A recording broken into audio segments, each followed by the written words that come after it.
আমরা কোনো দলের রাজনীতি করি না। আমাদের মাথার মনি বাংলাদেশের যে সেক্টর কমান্ডার সিয়াদত মহোদয়, ওনার আদর্শ এবং অনুপ্রেরণায় কিন্তু আমরা সংগঠন চর্চা করি। একটি সুন্দর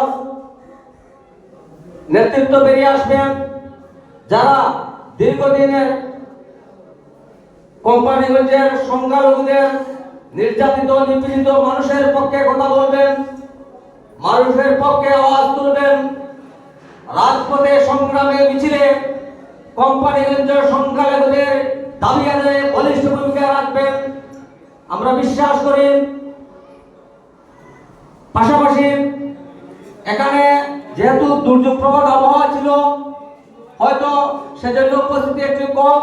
বিশেষ করে আমরা যারা যুবকদের প্রতিনিধিত্ব করি, আমরা যারা যুব ঐক্য পরিষদের কাজ করি, আমাদের অগ্র সংগঠন, আমাদের সিনিয়র সংগঠন হিন্দু বৌদ্ধ খ্রিস্টান ঐক্য পরিষদ, আমরা হিন্দু বৌদ্ধ খ্রিস্টান ঐক্য পরিষদের আদেশ মতে, ওনাদের কথা মতে কিন্তু আমরা সিলেট জেলায় কিন্তু সংগঠন গতিশীল করার জন্য কাজ করে যাচ্ছি।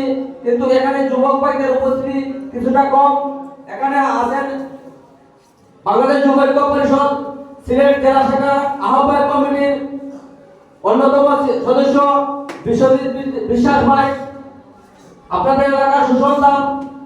আমি বিশ্বাস করি হয়তো আজকের দিনের প্রতিকূল আবহাওয়া না হতো, দুর্যোগ প্রবণ আবহাওয়া না হতো, হয়তো উপস্থিতি একটু বাড়তো। এরপরেও একটু আগে আমি শুনেছিলাম আমাদের সিনিয়র অনেকের কাছ থেকে যে কোম্পানির যে সাংগঠনিক গতিশীলতা কিছুটা কম, কিন্তু আমরা এই সিলেট জেলার যতটি জায়গায় গেছি, গতকালে খানাইঘাটে গেছি, আমাদের সংগঠনের এখানে শুধু ইউনিয়ন নয়, গ্রাম পর্যন্ত কিন্তু আমাদের বিকশিত এবং আমাদের সংগঠন অনেক শক্তিশালী। আপনাদের একটি কথা আমরা বলি, আমি বেশি সময় দেব না। এখানে আমাদের অগ্রজ আছেন, ওনারা অনেক উপদেশমূলক এবং নির্দেশামূলক বক্তব্য দেন।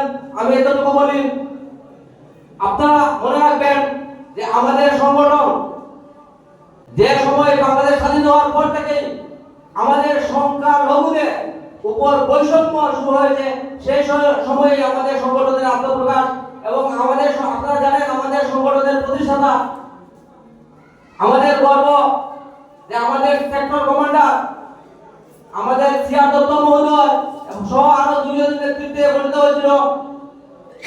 এবং আমরা সবসময় কিন্তু একটি বরাদ্দহীন সংগঠন, আমরা কোনো দলের রাজনীতি করি না। আমাদের মাথার মনি বাংলাদেশের যে সেক্টর কমান্ডার সিয়াদত মহোদয়, ওনার আদর্শ এবং অনুপ্রেরণায়